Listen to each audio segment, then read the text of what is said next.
Well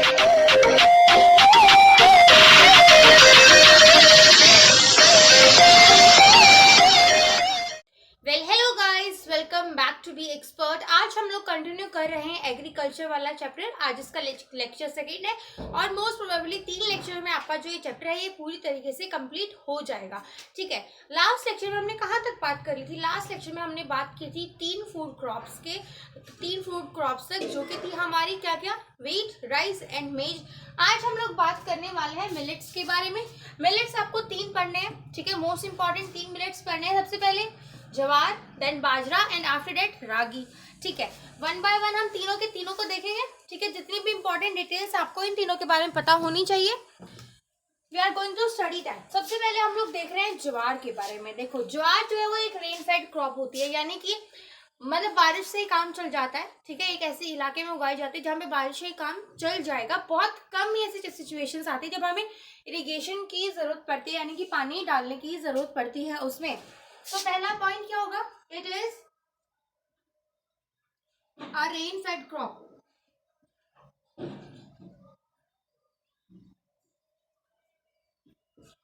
अब अगर ये एक रेन फेड क्रॉप है तो डेफिनेटली बात हुई ना कि जहां पे बारिश इसके लिए सफिशिएंट होगी वहीं पे उगाई जाएगी। So grown in most areas which hardly need irrigation, it is grown in those areas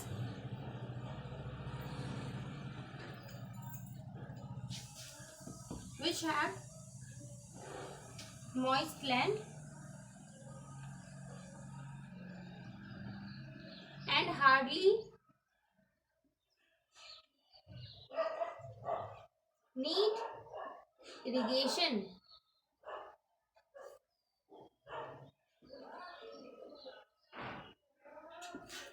ठीक है, अब इसके बाद आपको एक और चीज ध्यान में रखने की, कहाँ कहाँ पे उगाई जाती है। देखो, Madhya Pradesh, Karnataka, Andhra Pradesh and at last Maharashtra, यहाँ पे इनके लिए best quality of conditions provide की जाती है। उसके अलावा हम हरियाणा में भी से उगाते हैं, बट वहाँ पे हम irrigation time to time provide कराते हैं ऐसे। ठीक है, तो क्या क्या हो गया हमारा? महाराष्ट्र,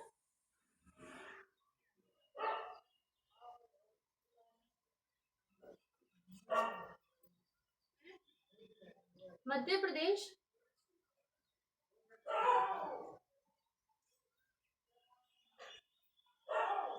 आंध्र प्रदेश,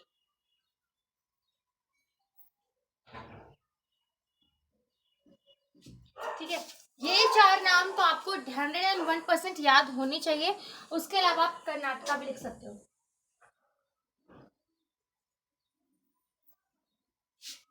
आपको ये तीनों के तीनों पॉइंट्स जो है ज्वार के बारे में याद होने चाहिए। सबसे पहली चीज, ये हमारी एक रेन फेड क्रॉप है, यानी कि इसे इरिगेशन की बहुत कम रिक्वायरमेंट होती है। दूसरी चीज, ये वहां पे उगाई जाती है जहाँ पे नेचुरली रेनफॉल अच्छी खासी होती रहे, ताकि हम लोगों को एक्सटर्नल इरिगेशन ना प्रोवाइड करानी पड़े। और ये हो गए उसके एग्जाम्पल्स। क्या क्या है? महाराष्ट्र, मध्य प्रदेश, आंध्र प्रदेश एंड कर्नाटका। इसके अलावा जो है हमारा हरियाणा में, पंजाब में भी उगाई जाती है, बट यहाँ पे हम लोग एक्सटर्नल इरिगेशन प्रोवाइड कराते हैं। ठीक है, दूसरी चीज जो आपको ध्यान में रखनी है अबाउट, अब हम लोग पढ़ रहे हैं बाजरा के बारे में। तो देखो, बाजरा जो है ना वो सबसे बेस्ट कहाँ पे होता है? सैंडी सॉइल में। ठीक है, सैंडी सॉइल में हो सकता है या फिर श्वेलो ब्लैक सॉइल के अंदर होगा। ओके, सो ये दोनों पॉइंट लिख लीजिए। Best production,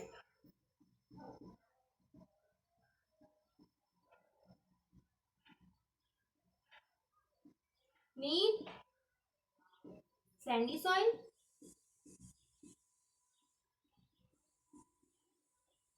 and Sandy soil, और उसके अलावा आपको क्या चाहिए होता है? स्वेलो ब्लैक सॉइल,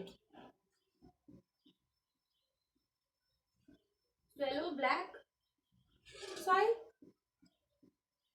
ठीक है, ये इसकी कंडीशंस हैं।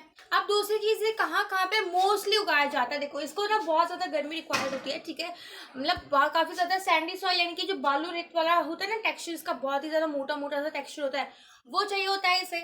ठीक है, अब देखो कहाँ पे हो सकती है? राजस्थान में होती है, यूपी में होती है, महाराष्ट्र में होती है, गुजरात में होता है और हरियाणा में होता है। एरियाज: राजस्थान, यूपी, महाराष्ट्र, क्योंकि ब्लैक सॉइल कहाँ होता है, महाराष्ट्र में होता है ना, ठीक है। यूपी, महाराष्ट्र, उसके बाद आप लिख सकते हो हरियाणा, ठीक है। ये सारी चीजें हो गई। यूपी भी लिख सकते हो, यूपी हो गया, महाराष्ट्र, यूपी, राजस्थान एंड हरियाणा। यहाँ पे होता है हमारा ब्लैक सॉइल, सॉरी बाजरा, गुजरात, ठीक है। अब जो रागी है वो आपको ध्यान में रखना है। देखो, जो हमारा ज्वार है वो हल्की फुल्की बारिश, जो प्रॉपर बारिश हो सके उस पर उगाया जाता है। बाजरा थोड़ी सी और ड्राई कंडीशंस में उगाया जाता है, और जो रागी है वो हमारा बिल्कुल ही ड्राई रीजन्स में उगाया जाता है, ठीक है। यानी कि शोन इन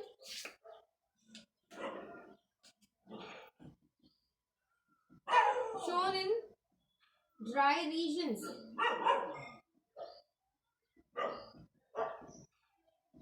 अब कहाँ पे ये ड्राई रीजन्स आपको जो रागी है उसके लिए सुटेबल है?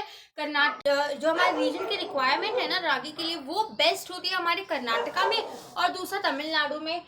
Dry regions of Karnataka and Tamil Nadu,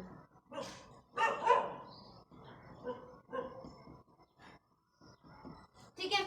आप लोगों के दिमाग में बिल्कुल भी डाउट नहीं रहना चाहिए कि जो आपने ये स्टेट्स लिखवाए हैं इनके अलावा भी हम लोग ज्वार, बाजरा और रागी की प्रोडक्शन देख सकते हैं, हम लोग देख सकते हैं, ठीक है। नो डाउट हम लोग जो है हरियाणा में ज्वार उगाते हैं, ठीक है। हम लोग नो डाउट जो बाजरा है वो हम लोग बिहार साइड भी उगाते हैं, बट जो नेचुरल क्लाइमेटिक कंडीशन सुटेबल होती है हमने सिर्फ और सिर्फ उनके नाम लिखे हैं, ठीक है। वैसे तो हम लोग एक्सटर्नल मैन मेड सप्लाई करके बहुत जगह पे उगा सकते हैं, बट ये हो गई हमारी क्या चीज, best out of best natural climatic conditions. उसके बाद आपको रागी के बारे में एक और जो ध्यान में रखने वाली बात है वो ये है कि रागी को ना कभी कभी पूछ लिया जाता है कि कौन सा जो मिनरल है वो इसमें रिच है। सो इट इज रिच इन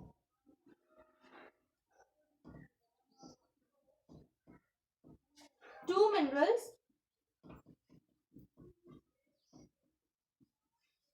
लिखना। ये दोनों के दोनों मिनरल्स के नाम आपको बहुत अच्छे से याद होने चाहिए। पहला है आयरन और दूसरा है कैल्शियम। कौन से हैं? आयरन एंड कैल्शियम,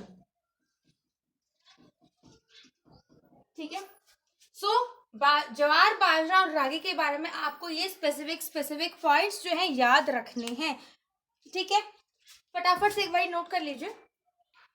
देखो, ज्वार के बारे में क्या याद रखना है, ये रेनफेड क्रॉप है, यानी कि यहाँ पे अगर अच्छी खासी बारिश हो जाती है तो हमें एक्सटर्नल इरिगेशन की रिक्वायरमेंट नहीं होती। बाजरा जो है वो बेस्ट प्रोडक्टिविटी देता है हमें सैंडी सॉइल में या फिर श्वेलो ब्लैक सॉइल के अंदर, ठीक है।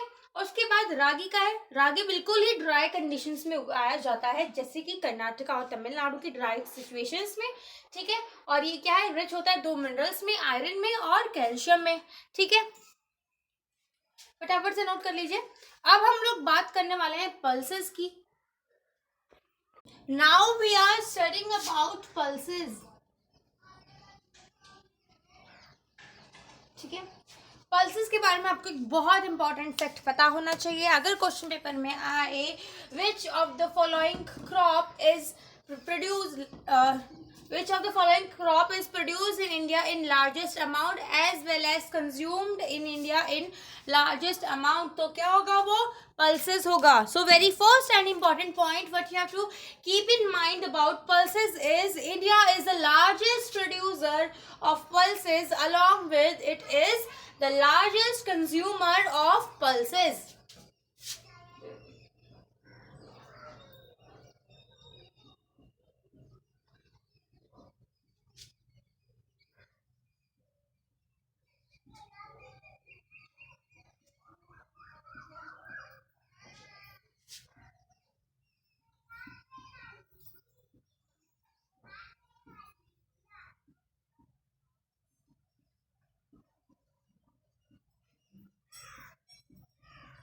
मतलब कि सबसे ज्यादा प्रोड्यूस भी इंडिया ही करता है और सबसे ज्यादा खाने में भी यूज इंडिया ही करता है, ठीक है।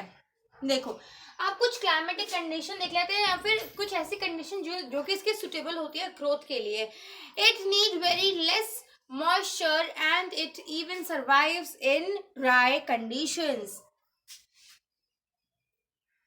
pulses need very less moisture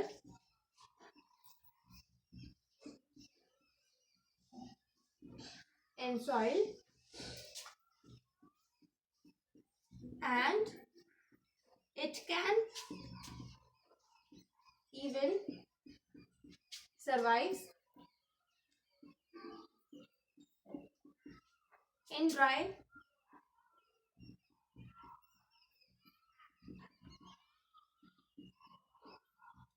condition. इस पॉइंट से मतलब ना तो उसे किसी चीज की देखभाल की जरूरत है, ना टाइम टू टाइम उसमें पानी डालना पड़ेगा। अगर बिल्कुल ही ड्राई हो जाए लैंड तो भी जो है हमारा पल्सेस ग्रो करेंगी। ठीक है, अब एक और इम्पॉर्टेंट चीज आपको ध्यान में रखनी है, पल्सेस को ना बहुत बारी जो है ऑल्टरनेटिव पैटर्न में बोया जाता है। जैसे कि अगर आपने अभी जो है वीट उगा लिया, उसके बाद आप कोई एक पल्सेस उगा देते हो, उसके बाद आप राइस उगाते हो, या फिर आप पहले एक बार पूरा एनुअल ईयर खत्म करने के बाद अगले एनुअल ईयर को शुरू करने से पहले आप पल्सेस को उगाते हो। वो क्यों? क्योंकि जो हमारी पल्सेस होती है ना वो लेग्यूमिनस क्रॉप्स होती है। लेग्यूमिनस क्रॉप्स का क्या मतलब होता है? मतलब ये ना नाइट्रोजन फिक्सेशन कॉज कराती है, और अगर नाइट्रोजन फिक्सेशन होती है तो क्या होता है, हमारी जो सॉइल है उसकी फर्टिलिटी इंक्रीज होती है, बहुत हद तक इंक्रीज कर देती है हमारी लेग्यूमिनस क्रॉप्स यानी कि पल्सेस, बिना किसी एक्सटर्नल फर्टिलाइजर्स के, और ना ही आपको कोई और एक्स्ट्रा किसी चीज की नीड होती है किस चीज के लिए, अपने सॉइल की फर्टिलिटी को इंक्रीज करवाने के लिए। सो आपको एक चीज हमेशा इंपॉर्टेंट याद रखनी है पल्सेस के बारे में। ये जो टॉपिक मैं आपको अभी बता रही हूँ लेग्यूमिनस क्रॉप वाला, ये आपके साइंस पॉइंट ऑफ व्यू से भी बहुत इंपॉर्टेंट है, प्लस ये आपकी जो है आपके इस वाले चैप्टर यानी कि एग्रीकल्चर वाले पॉइंट ऑफ व्यू से भी बहुत ही ज्यादा इंपॉर्टेंट है। So pulses are leguminous crops.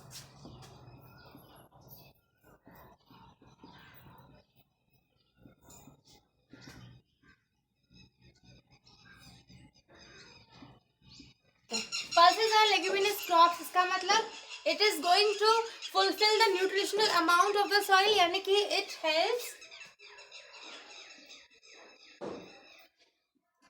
in increasing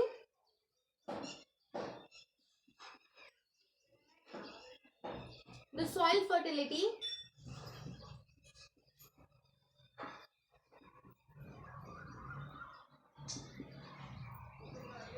as it fix atmospheric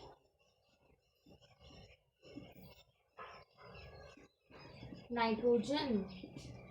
ठीक है, ये चीज आपको ध्यान में रखनी है।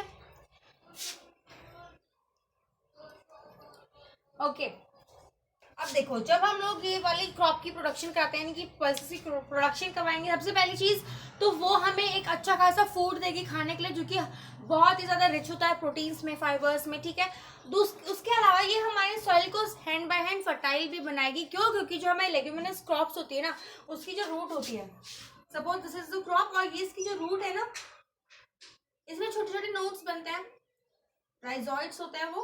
ठीक है, और वो क्या करवाते हैं, एटमॉस्फेरिक नाइट्रोजन फिक्सेशन कराते हैं, जिसकी वजह से सॉइल की फर्टिलिटी इंक्रीज होती है। ठीक है, अब एक बार फटाफट से ये चीजें नोट कर लीजिए। उसके बाद हम लोग बात करने वाले हैं कुछ और फूड क्रॉप्स की। ठीक है, वो फूड क्रॉप्स होंगी हमारी शुगर केन, ठीक है, सीड ऑयल, टी, कॉफी, इन सब के बारे में बात करते हैं। ठीक है, अब हम लोग एक इम्पॉर्टेंट फूड क्रॉप के बारे में डिस्कस करेंगे, जो कि क्या है, हमारा शुगर केन है। हम लोग अब इसमें क्या क्या पढ़ने वाले हैं कि क्या इसको मैनुअल लेबर्स की जरूरत होती है या फिर टेक्निकल लेबर से काम चल जाता है, कौन सा सीजन में ये हम लोग इसे शो करते हैं, कौन सा एरिया बेस्ट होता है इसकी प्रोडक्शन के लिए। ठीक है, और हम लोग शुगर केन को उगाते ही क्यों हैं, कौन सा इंडस्ट्रियल पर्पज जो है वो हमारा सेटिस्फाई होता है शुगर केन की प्रोडक्शन से। So starting from the sugar cane,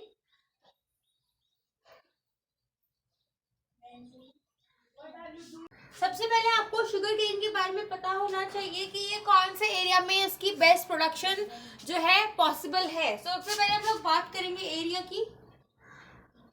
sugar cane is shown in tropical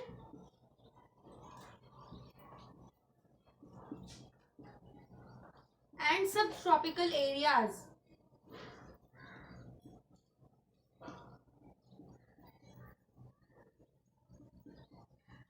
ठीक है, दूसरी चीज आपको क्या ध्यान में रखनी है, वो ये है कि हमें हॉट और ह्यूमिड क्लाइमेट की रिक्वायरमेंट होती है। क्लाइमेट क्या होना चाहिए? शुड बी सबसे पहले हॉट एंड ह्यूमिड, यानी कि गर्म भी होना चाहिए प्लस उसमें बहुत ज्यादा उमस भी होनी चाहिए।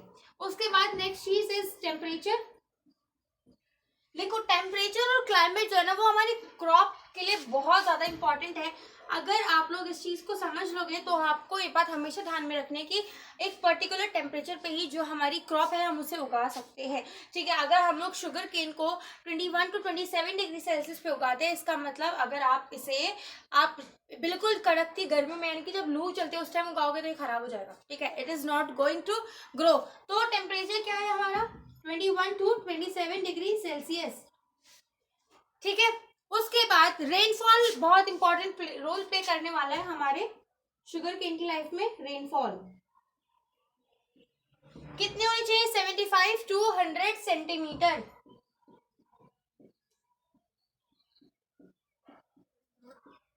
ठीक है, इसके अलावा जो हमारा शुगर केन है ना उसको सिर्फ और सिर्फ मैनुअल लेबर्स की रिक्वायर्ड होती है। मतलब जब आप शुगर केन की फसल करते हो तो आपको मैनुअल लेबर चाहिए होता है, आप किसी मशीन से कुछ नहीं कर सकते। ठीक है, सो इट रिक्वायर्ड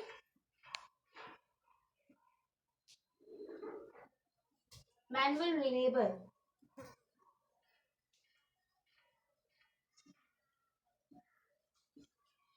उसके अलावा आप शुगर केन को किस किस चीज को बनाने में यूज करते हो? तो सबसे पहले शुगर केन को हम लोग जो है यूज करते हैं हमारा शुगर बनाने के लिए यानी कि चीनी, गुड़ यानी जैगरी बनाने के लिए यानी कि गुड़ बनाने के लिए। ठीक है, sugar cane is used in the production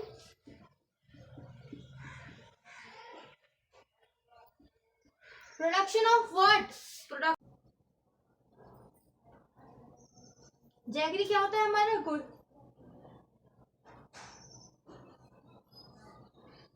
ठीक है, इन दोनों के लिए बहुत ज्यादा इंपॉर्टेंट होता है। I hope you are now able to understand the whole concept of sugar cane. अब हम लोग एक बारी ऑयल सीड के बारे में डिस्कस कर लेते हैं। ऑयल सीड के बारे में डिस्कस करेंगे, टी के बारे में करेंगे और कॉफी के बारे में करेंगे। इसके बाद आज का हमारा लेक्चर खत्म हो जाएगा। ठीक है, फटाफट से 3 टॉपिक और देखने हैं, फटाफट नोट कर लो।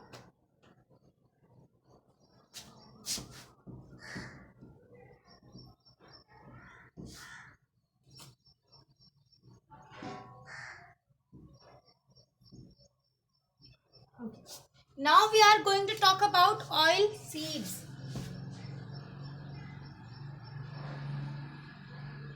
देखो बहुत सारे ऑयल सीड एग्जिस्ट करते हैं बट हमारे सिलेबस में जो है ग्राउंडनट, मस्टर्ड, कैस्टर, सोयाबीन, ठीक है, ये सारी यानी कि 4 जो सीड है ये गिवन है। ठीक है, ये हमारी जो सीड है ये ईडेबल होती हैं। तो आपको क्या करना है, याद रखना है कि कौन से सीड्स जो है वो आपके सिलेबस में। सबसे पहले groundnut, mustard, castor, soybean. Groundnut, mustard, castor and at last soybean.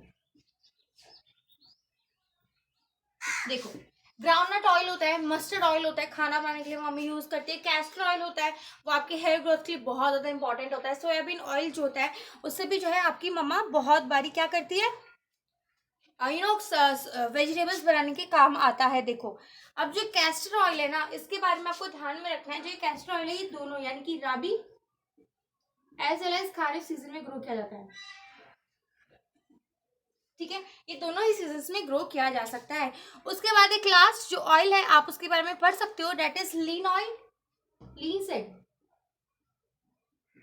ये हमारा राबी क्रॉप है। ठीक है, ये सारी चीज हो गई। अब देखो ये सारे जितने भी ऑयल्स है ना ये सब लोग किस चीज के रिक्वायर्ड होते हैं? ये सब लोग होते हैं हमारे These all 5 are what? Edible cooking oil, यानी कि इन सारे के सारी ऑयल्स को हम लोग कुकिंग के लिए भी यूज करते हैं। हमारा जो कैस्टर ऑयल है इसका एक एडिशनल पर्पस होता है, वो क्या होता है?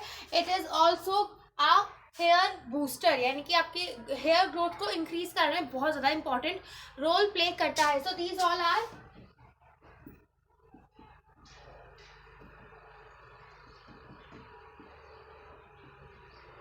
edible cooking oil.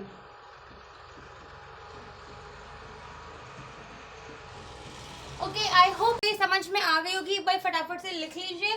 Groundnut, mustard, castor, soybean and linseeds. ठीक है, अब हम लोग टी और कॉफी के बारे में एक छोटा सा डिस्कशन कर लेते हैं और आज का लेक्चर यहीं पे खत्म हो जाएगा.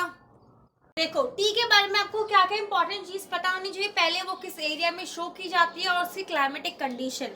सो जो हमारी टी है, it is shown in tropicals and सब ट्रॉपिकल्स एरिया.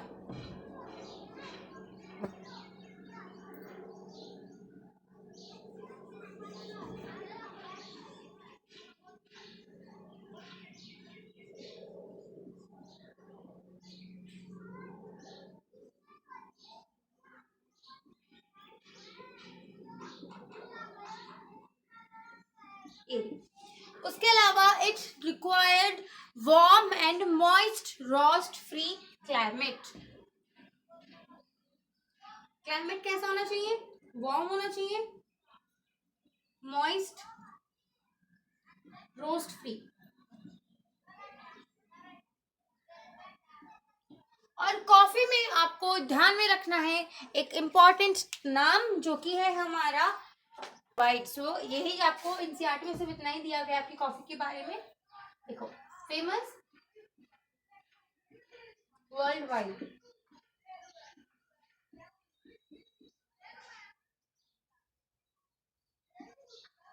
ठीक है, उसके अलावा आपको जो है इसकी एक बहुत ही ज़्यादा इंपॉर्टेंट वैरायटी का नाम जो है याद रखना है. ठीक है, ये वैरायटी का नाम आपके एग्जाम्पल में वन वर्ड मार्क्स में हमेशा आएगा. That is Arabia.